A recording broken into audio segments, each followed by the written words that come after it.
Good morning and welcome to another exciting episode of The Vampire Priest. I'm your host for today, Father Antonio Rivera. And today we're going to talk about episode 1, season 2 of Peacemaker.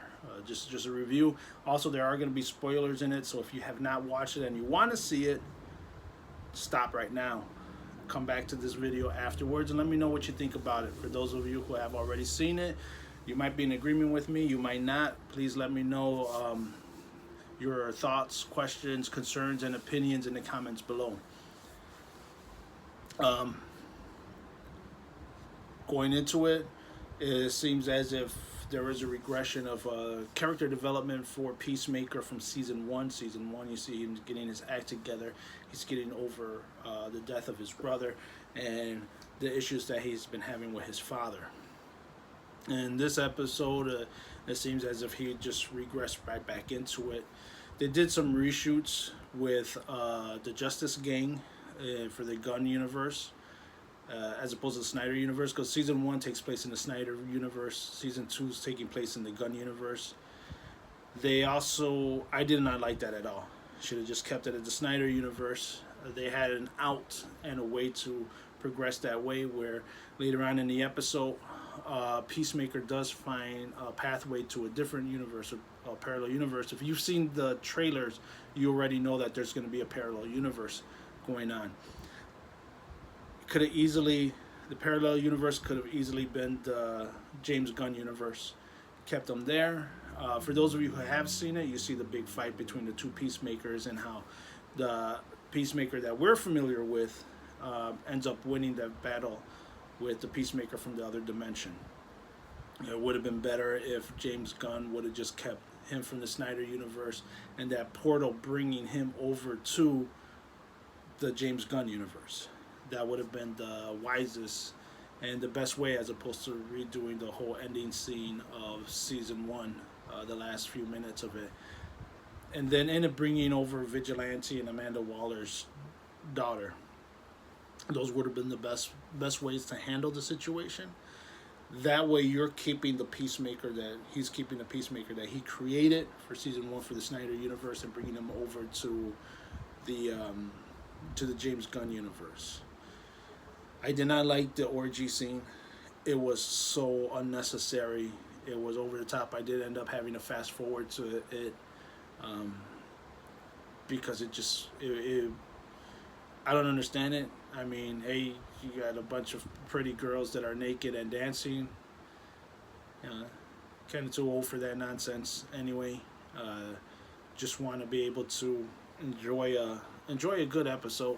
I don't need all of that. Star Trek Strange New Worlds is a good example of great storytelling without regression of characters or having sex and drugs as a moving point. I think that Peacemaker at the end of season 1 was beyond such things, that he was able to get a hold of who he really is and his life and was able to move on, which is something that I really liked. They did show a lot of character growth for the character, and while I don't know John Cena personally, there are a few things that kind of made me not like him, that he's made statements in the past. However, in this particular role as Peacemaker, he's doing a phenomenal job. And I would say that this is probably some of the best acting that he's ever done. I'm not going to say he's the greatest actor, but he is perfect for this role and he's nailing it. There's a lot of emotion that's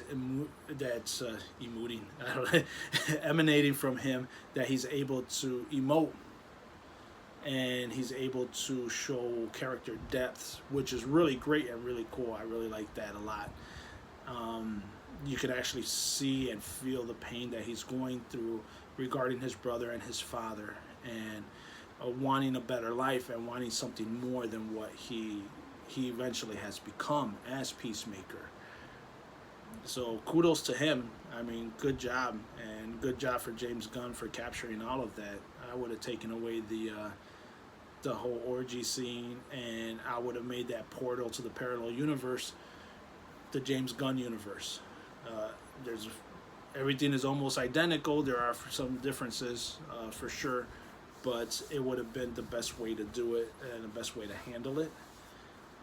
Just because season one was it was very good.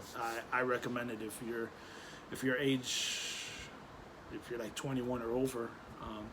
I would recommend it highly.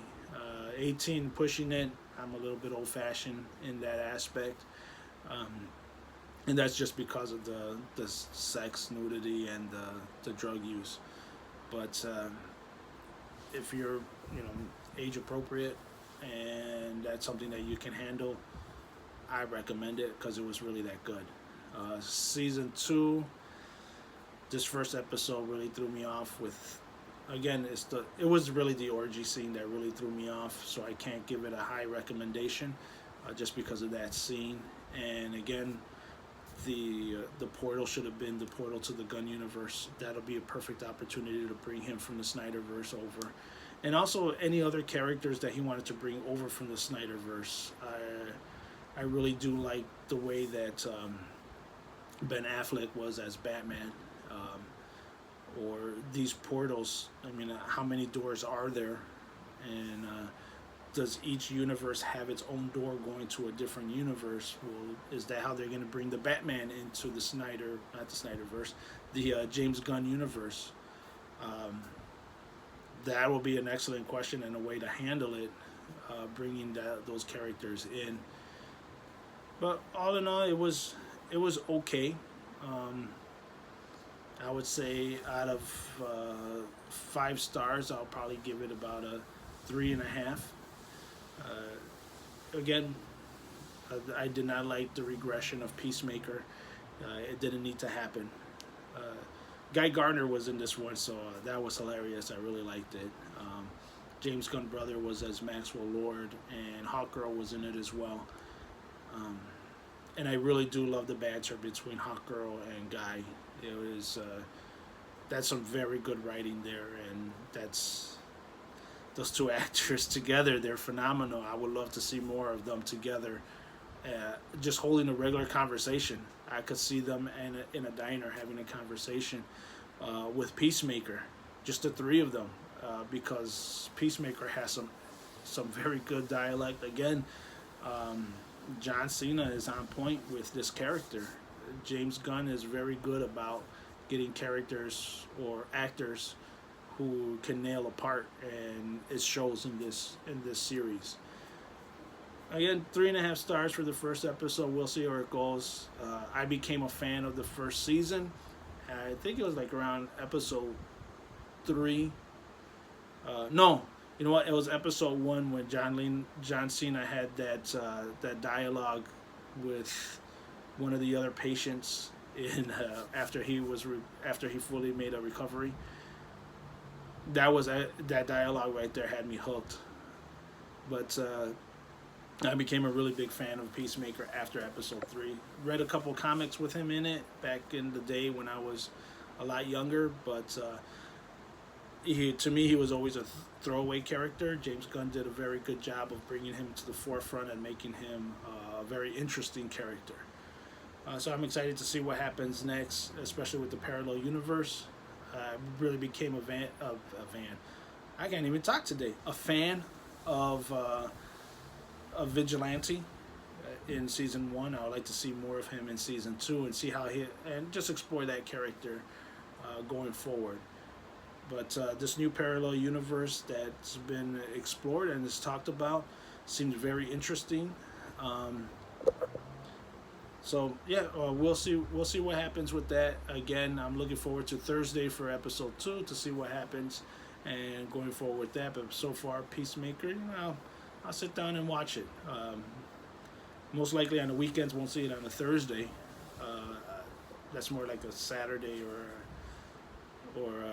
like a Saturday evening, a Saturday afternoon kind of a film show series that I'll sit down to and watch.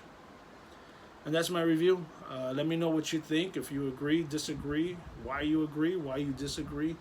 Leave all of your comments, concerns, questions, thumbs up in the comments below. Don't forget to like and share this video. Peace.